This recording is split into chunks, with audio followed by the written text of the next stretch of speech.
Hello guys, welcome back to my channel. আমার চ্যানেলে তোমাদের সবাইকে স্বাগত। আমি রূপালি চলে এসেছি তোমাদের সকলের সামনে আবার একটা ব্লগ ভিডিও নিয়ে। তো ছোটোদের ভালোবাসা এবং বড়োদের আশীর্বাদ নিয়ে আমি শুরু করতে চলেছি আমার আজকের ব্লগ। তো এখন বাজে দুপুর 12টা। তো এখন থেকে ব্লগটা শুরু করছি। তো তোমরা কেমন আছো? আশা করছি খুব ভালো আছো, আর আমিও খুব ভালো আছি।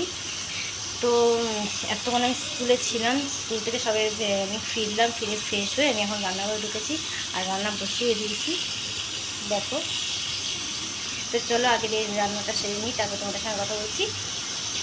তো দেখো, এতক্ষণ প্রচণ্ড রোদ ছিল, প্রচণ্ড রোদ, ছেলেকে নিয়ে আমি আসতে পারছি না, এত রোদ। আর এখন দেখো কি সুন্দর মেঘলা করে রয়েছে, কখন মেঘলা করছে, কখন বৃষ্টি হচ্ছে, কখন রোদ উঠছে, কিছু বোঝা যাচ্ছে না। তো এখন তো মেঘলা করেইছে, একটু বৃষ্টি হলে আরোই ভালো হয়। তো দেখো আমার ঘরদোরের কি অবস্থা, আমি যাওয়ার আগেই গুছিয়ে রেখে দিয়ে গেছিলাম, আবার যেই কে সেই হয়ে গেছে। আর এদিকে ছেলে আন্টির কাজ করছে। তো আমি রান্নাটা কোনটা আস্তে করব, ঠিক আছে?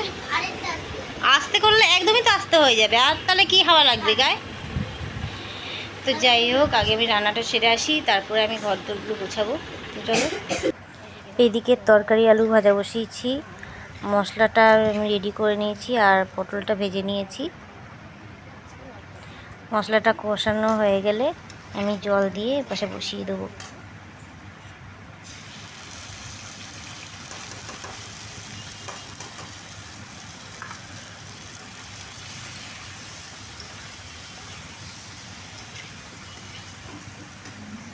তো গাইস, ছেলেকে আমি এখন ভাত খাওয়াবো, ও লিখতে বসেছে। আর যতক্ষণ না লেখা কমপ্লিট হবে ততক্ষণ ও লেখা থেকে উঠবে না।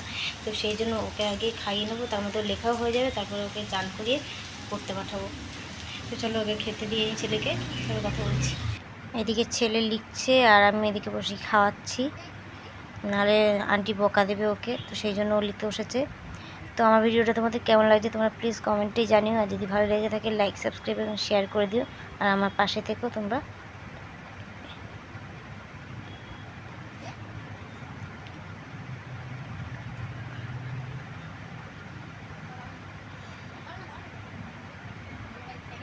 তো গাইস, আমরা রেডি হয়ে গেছি আর বেরিয়ে পড়ছি, ছেলেও রেডি হয়ে গেছে। তো চলো, যা রোদ, বেরোতে ইচ্ছা করছে না, কিন্তু কিছু করার নেই, বেরোতে হবেই। চলো এসে কথা বলছি।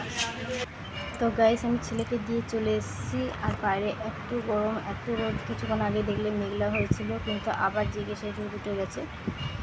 তো সেই জন্য আমি ঘরে এসে এই ওয়াইপটা দিয়ে মুখটা একটু ক্লিন করে নেব। আর এত তাড়াতাড়ি খেতে বসবো না, কারণ প্রচণ্ড গরমে খাওয়া যাচ্ছে না। যাই হোক, আমি আগে মুখটা ক্লিন করে নিই। আমি বের করে রেখে দিয়েছিলাম। আর দেখো, এই নাকে এখানে একটা গোটা উঠেছে, তুমি দেখতে পাচ্ছ। কদিন আগে এখানটাতে গোটা উঠেছিলো, তো সেই জন্য আমি কদিন ভিডিও করতে পারিনি। তো আবার এই নাকে গোটা উঠছে, সব যেন নাকের মধ্যে উঠে যাচ্ছে, বুঝতে পারছি না। যাই হোক,